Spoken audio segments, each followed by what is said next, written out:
Jūsu saimniecībā ir mājputni.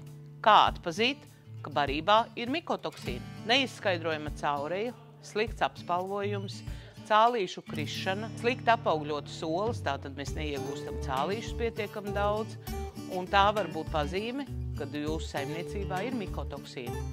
Mēs piedāvājam šo problēmu risinājumu. Viens no produktiem ir mukolīvs. Unikāls produkts ar to, ka viena puse šim produktam ir ārsniecības augi, otra puse ir šis mikotoksīnu ķērājs. Mikotoksīni ir pelējuma sēnes, atliekvielas. Svarīgi šim produktam ir ievērot lietošanas devas, nepārdozējiet. Nākošais produkts problēmas risināšanai ir Leiber raugs.